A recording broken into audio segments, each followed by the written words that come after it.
돌아온 캐슬린 킴 서류에 적히지 않은 엄마. 액트 1 떠남의 시간. 1장. 붕괴. 그녀가 아이를 안고 집을 떠나던 날, 비는 단순한 날씨가 아니었다. 어떤 관계가 끝났다는 사실을 조용히 기록하는 증인처럼 촘촘히 내리고 있었다.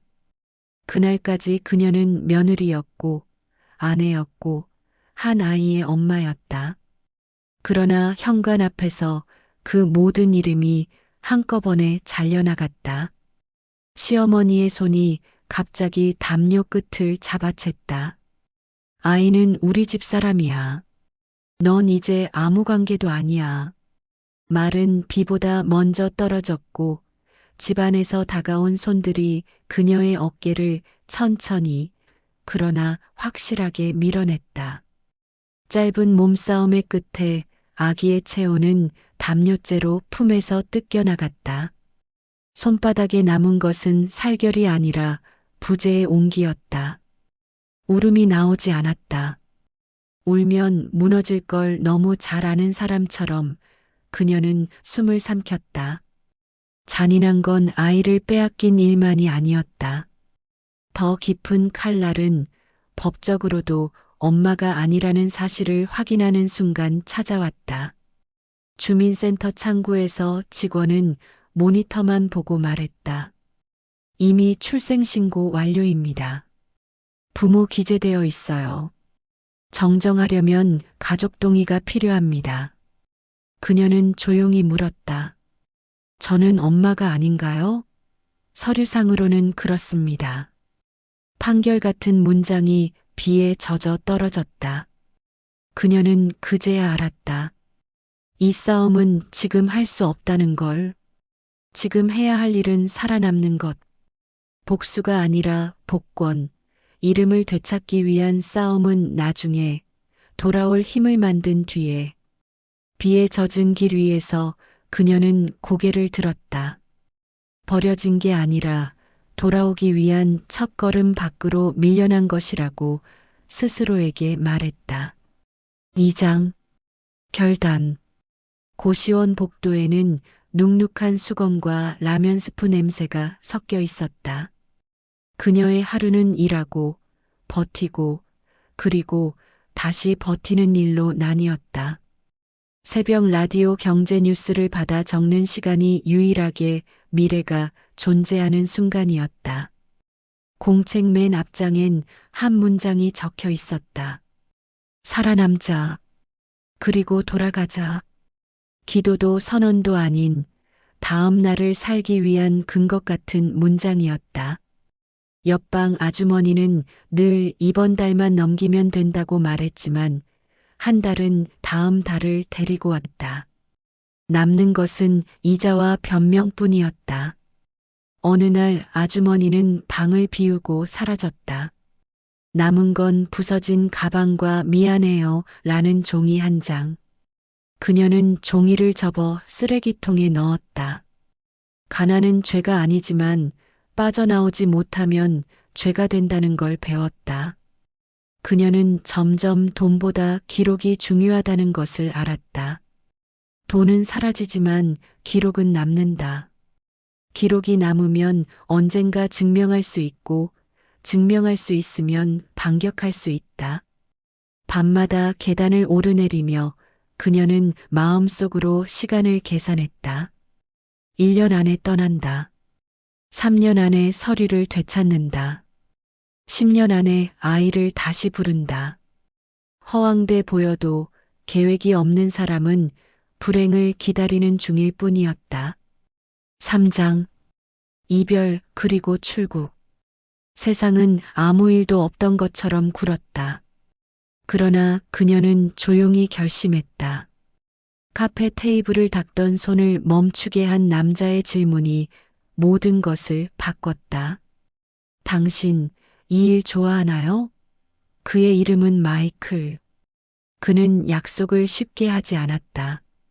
뉴욕으로 오세요. 기회를 줄 수는 있지만 쓰는 건 당신 몫입니다. 조건이 아닌 선택을 남기는 사람. 그녀는 처음으로 누군가에게 끌려간 것이 아니라 스스로 끌렸다. 공항에선 또다시 서류가 그녀를 붙잡았다. 사진과 실물이 다릅니다. 탑승 보류입니다. 비자, 여권, 통장 삶을 증명해야 하는 모든 것들이 갑자기 의심받는 순간 뒤에서 익숙한 목소리가 들렸다. 그녀 문제 없습니다. 제가 보증합니다. 마이클이었다. 서류는 결국 통과되었다. 그녀는 비행기 출입구 앞에서 속삭였다. 성공은 복수가 아니다.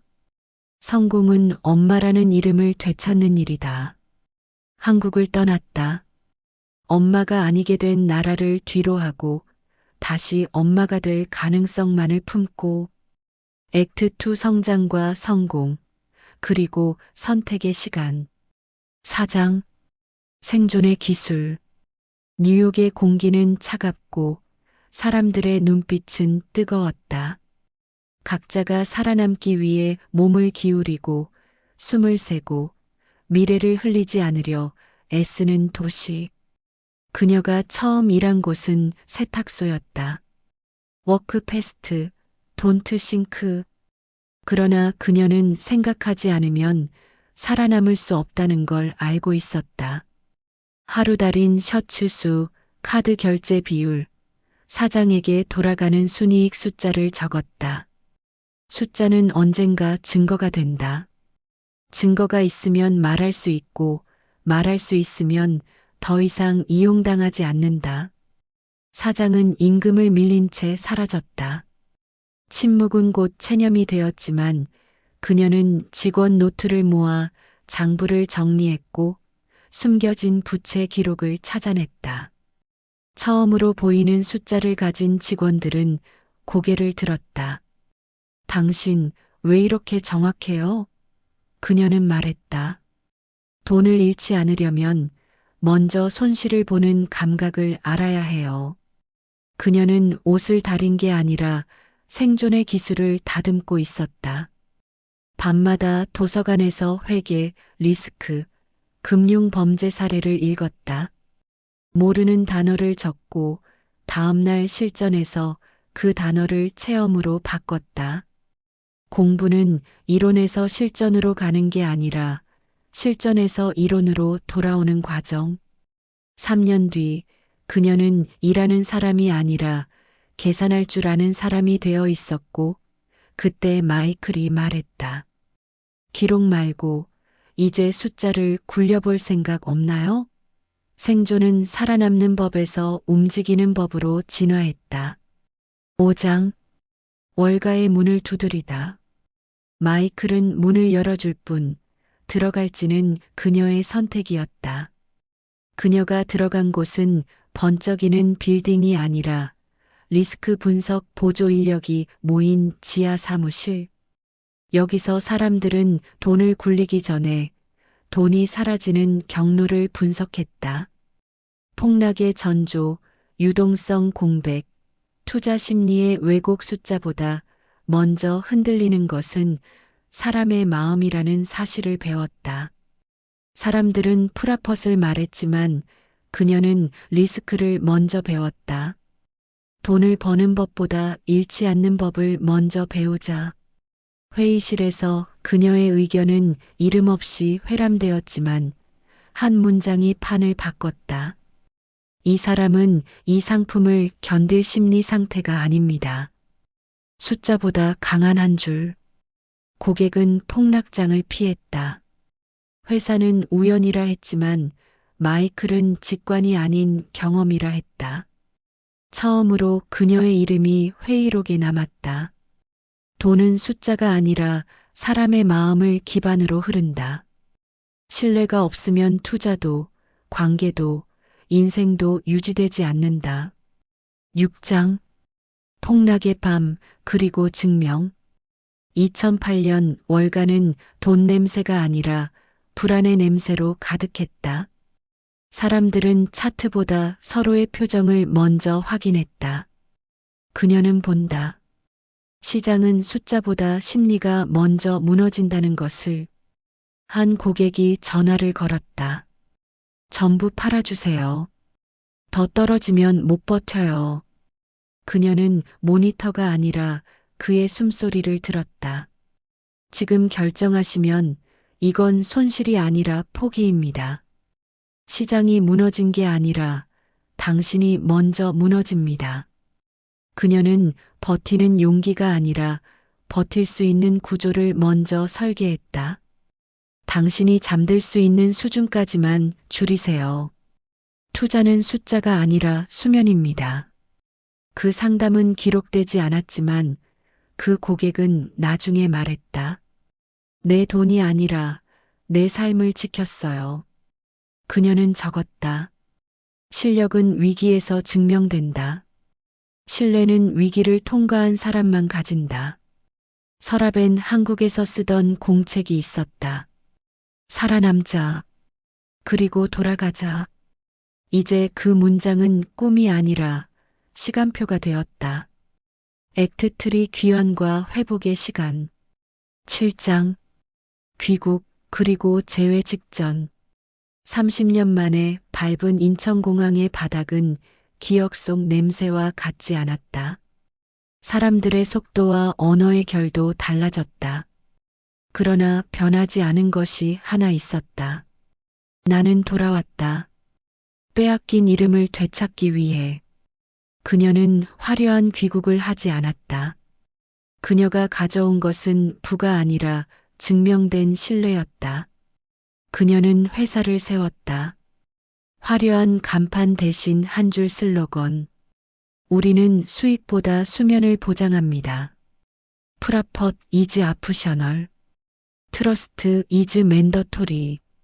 사람들은 의심했지만 첫 상담자들이 돌려받은 건 높은 수익이 아니라 지킬 수 있는 삶의 구조였다. 어느 날 한 기업이 상담을 의뢰했다. 젊은 CEO가 있는데 투자 판단이 감정적입니다. 약속된 시간, 문이 열리고 한 남자가 들어왔다. 그의 말투와 서류를 넘기는 손끝이 낯익었다. 그녀는 알아보지 못했다. 그가 그 아이라는 것을. 상담이 거듭될수록 설명되지 않는 익숙함이 공기를 바꿨다. 세 번째 미팅 즈음 회색 코트를 입은 여자가 문에 섰다. 시어머니였다.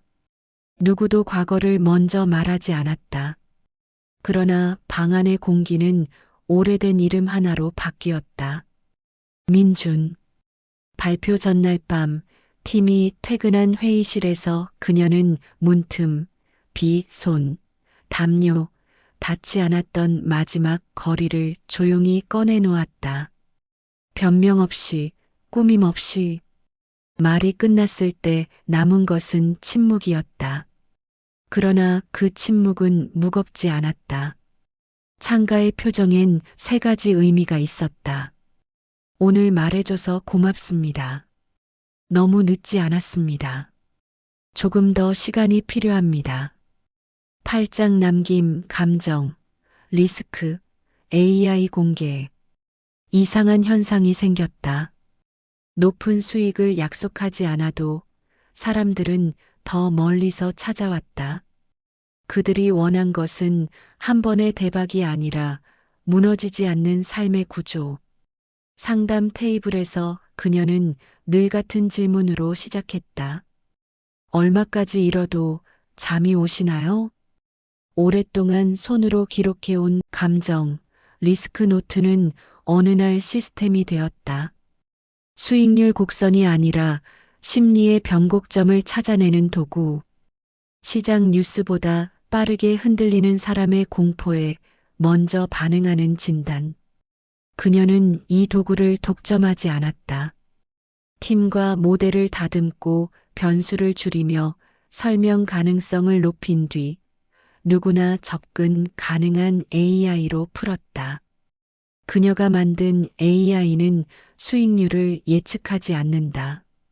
대신 이 사람이 이 위험을 견딜 수 있는가를 먼저 진단한다. 그래서 이 AI는 사라질 돈을 쫓지 않고 무너질 마음을 먼저 멈춘다. 사람은 수익 때문에 무너지지 않는다. 대부분은 두려움을 견디지 못해 무너진다. AI는 계좌의 숫자를 보기 전에 목소리의 속도, 선택의 빈도, 포기와 집착 사이의 흔들림을 일거각자에게 맞는 리스크 한계선을 스스로 매만지게 한다. 월가는 놀랐고 언론은 물었다. 투자에서 심리를 표준화할 수 있나? 그녀는 길게 설명하지 않았다. 트러스트 비포 프라펫. 저는 그 문장을 시스템으로 번역했을 뿐입니다. 공개 첫 주 수천 명이 무료로 감정 리스크 스캔을 받았다. 어떤 이는 처음으로 멈출 용기를 배웠다고 했고, 어떤 이는 잠들 수 있는 포지션을 알게 됐다고 적었다. 화려한 숫자는 없었지만 회복된 호흡들이 화면 가득 반짝였다. 그녀는 대시보드를 닫으며 한때 자신이 지키지 못했던 이름 하나를 떠올렸다. 엄마라는 이름. 그날의 비와 문턱, 담요와 부재의 온기. 불빛을 끄기 전 조용히 메모를 남겼다. 우리는 수익으로 증명되지 않는다. 무너지지 않는 법으로 증명된다. 엔딩, 카피. 그녀는 돈을 남기지 않았다. 대신 사람이 무너지지 않도록 돕는 기술을 남겼다. 그녀가 만든 AI는 수익률을 예측하지 않는다. 대신 이 사람이 이 위험을 견딜 수 있는가를 먼저 진단한다. 트러스트는 제때 지켜져야 하고 프라펫은 그 다음에 와도 된다. 그렇게 우리는 다시 시작할 수 있다. 우리는 수익으로 증명되지 않는다. 무너지지 않는 법으로 증명된다. 구독과 좋아요로 응원해 주세요.